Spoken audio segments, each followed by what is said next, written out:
Hello नमस्ते। मैं नीतू अपने चैनल पर आप सभी का स्वागत करती हूँ। आज हम जो टॉपिक पढ़ने वाले हैं वो है पर्सनल प्रोनाउन।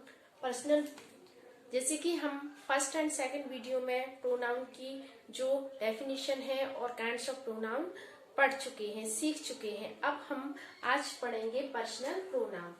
देखिए, पर्सनल प्रोनाउन, पहले हमें ये पता होना चाहिए कि पर्सनल प्रोनाउन होता क्या है। तो देखिए, वह है प्रोनाउन जो किसी व्यक्ति या वस्तु के लिए प्रयोग किया जाता है। वह प्रोनाउन जो किसी व्यक्ति वस्तु के लिए प्रयोग किया जाता है। देखिए, तो जैसे आई भी किसी व्यक्ति वस्तु किसी व्यक्ति के लिए प्रयोग होता है। We, you, he, she, it and they. Okay, ये कितने 1 2 3 4 5 6 7 ये 7 प्रोनाउन होते हैं। कौन से होते हैं? Personal pronoun. इसके बाद देखिए, यहाँ पर ये जो आपको याद रखने वाला किसी भी जो इंग्लिश के पार्ट ऑफ स्पीच है उसके लिए हमें जरूरी है कि वो हमें अच्छे से आए और किसी भी एग्जाम में हम उनको सॉल्व कर सकें। तो उसके लिए हमें चाहिए कि हमें उनके जो रूल्स हैं, वो हमें उनकी जो डेफिनेशन है वो हमारे माइंड में क्लियर हो। अगर वो हमारे माइंड में क्लियर है तो हम आसानी से उनको सॉल्व कर सकते हैं। जैसे नवोदय के एग्जाम होते हैं और ये मॉडल स्कूल के एग्जाम होते हैं, तो बच्चों को उनमें जो प्रोनाउन पार्ट ऑफ स्पीच पूरा चैप्टर आता है और आगे भी आता रहता है। तो उसके लिए हमें अगर इसकी रूल्स क्लियर है हमारे माइंड में कि ये पर्सनल प्रोनाउन होता है, तो हमारे सामने जब सेंटेंस आएगा तो हम उसे इजीली सॉल्व कर लेंगे। अधिकतर आपने देखा होगा कि जो टीचर्स होते हैं वो सेंटेंस लिखते हैं, इसके बाद पढ़ाना शुरू करते हैं, तो बच्चे अधिकतर मिस्टेक्स करते हैं उसमें। अगर आप पहले डेफिनेशन पढ़ेंगे, इसके बाद जो एग्जाम्पल है उन्हें सॉल्व करेंगे, तो आपको निश्चित ही जो प्रोनाउन का चैप्टर है वो बहुत इजी लगेगा। और यकीन मानिए, जो नाउन प्रोनाउन है वो बहुत इजी चैप्टर्स हैं। उनको एक बार अच्छे से पढ़ लीजिए और आपको हमेशा के लिए वो आपके तैयार हो जाएंगे और आप किसी और की भी हेल्प कर सकते हैं। तो देखिए, यहाँ पर्सनल का अर्थ है रिलेटिंग टू पर्सन, जो किसी पर्सन से जो रिलेट हो, संबंध बता रहा हो। ठीक है, देखिए, फर्स्ट पर्सन क्या होता है? आई।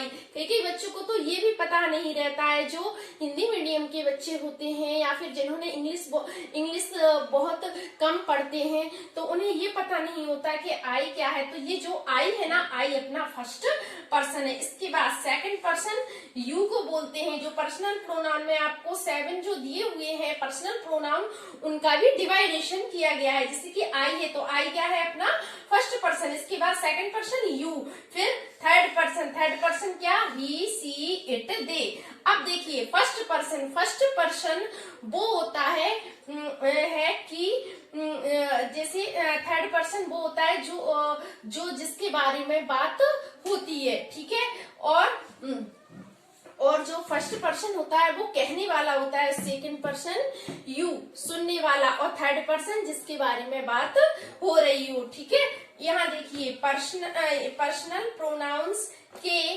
केस यानी कारक, जिसे हम कारक बोलते हैं हिंदी में, कर्ता ने कर्म को करण से, ये अपने कारक होते हैं, तो इन्हें इंग्लिश में बोलते हैं केस।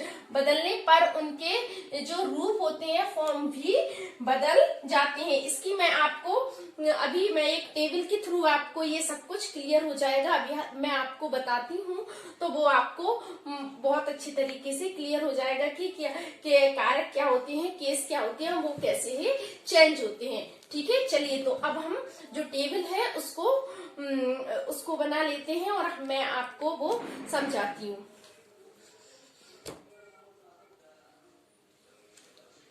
चलिए, हमने ये टेबल बना ली है। इसके द्वारा हम पर्सनल प्रोनाउन को बहुत अच्छे से समझ सकते हैं। देखिए, यहाँ पर नॉमिनेटिव केस मतलब कर्ता कारक। कर्ता तो आपको पता ही होंगे, कर्ता जो काम करता है, काम करने वाला कर्ता, सब्जेक्ट और कारक यानी केस। तो यहाँ देखिए आप जो यहाँ 1 2 3 4 5 6 7 जो मैंने आपको बताए थे कि पर्सनल प्रोनाउन के जो सेवन जो इसके इंटीरियर पार्ट्स होते हैं वो यहाँ पर दिए हुए हैं।